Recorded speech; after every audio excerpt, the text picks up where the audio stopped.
In this video, I want to talk to you a bit about features and benefits, because they're important, we all know they're important, but a lot of people get confused over what features and benefits really are. They've got in their head this idea that you should be focusing your copy on the benefits because they've read in dozens of places that the benefits are what people really want.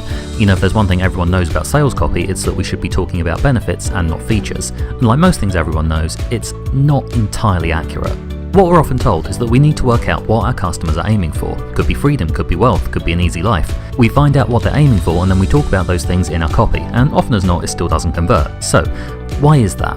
Well, I did say it wasn't entirely accurate, so yes, we should be focusing on benefits. On a simple level that is true, much like it's true to say the sky is blue, or that David Bowie was basically God.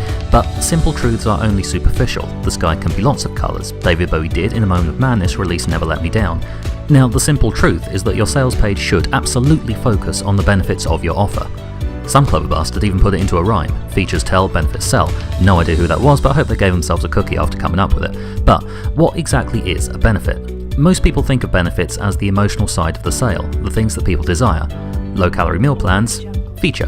Being able to eat chocolate donuts without feeling guilty, benefit. And look, yes, emotions can be useful, but it's a mistake to think that they're always where the big benefit lies. And this is all to do with tunnel vision, and to explain why, I'm going to talk about Columbus for a bit. Now, we all know Columbus as the guy who discovered America, but America wasn't actually what he was looking for. Columbus had set off to find a new route to India. Not for the love of the place, but because any trader going to India could come back piled high with silks and jewels and spices and become very, very rich indeed.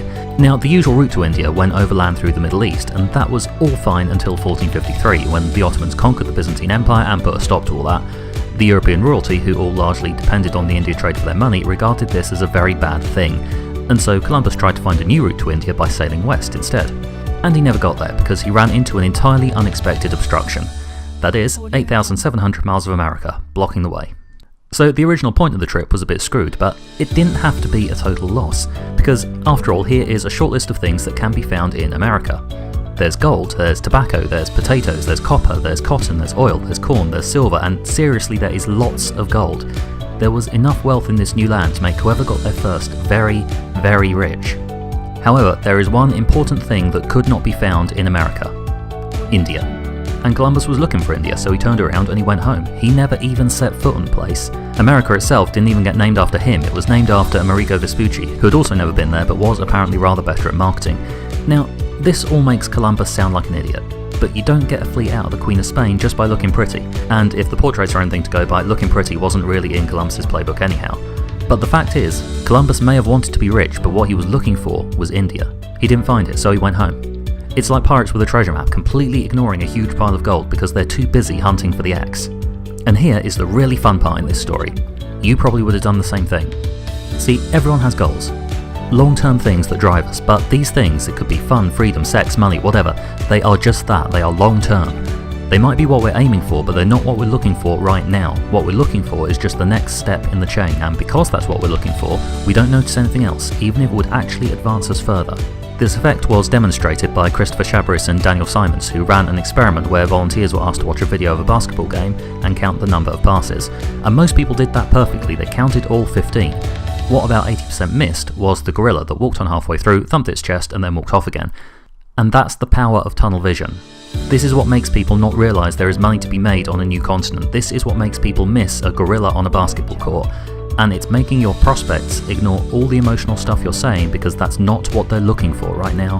They are looking for the next step in the chain. So maybe that chain is: I want to automatically update the tags on my website so I have better SEO, so I'll get a better rank, so I'll get more traffic, so I'll make more money, so I can quit my job, so I can have an easier life. Or maybe it's, I want to have a list of paleo meal plans so I know what to eat every day, so I lose my belly fat, so I look good in that green sheer dress, so all the guys look at me when I go into Oaxaca, so Simon knows exactly what he's missing. Yeah, your prospect is only ever focused on a single point. And that is their benefit. If they're focused on the very front, if they're looking for paleo meal plans, the fact your product has them is a benefit. That's what they want, it's what'll grab their attention, and it's what you should be talking about because that is what's going to make them buy. And to be clear, it's a feature as well. To some customers, a feature and a benefit can be the same thing. And because of the tunnel vision effect, while your prospect may know the cause and effect chain, they won't necessarily make the links. Maybe they do want less belly fat, but they're looking for paleo meal plans. A headline that talks about losing belly fat isn't going to get as much attention because it's not what they're after. A headline that talks about some other method of getting the same result, say exercise, that is just going to get ignored entirely. Is it frustrating? Yes, it absolutely is, but this is how your prospects think, so you need to deal with it. And if it makes you feel any better, you and me think exactly the same way. So just remember, when you're trying to create desire in your prospects, you need to focus on what they're actively looking for. It's not always the right play to dangle a treasure chest. Sometimes you get a far better result by pointing to the X.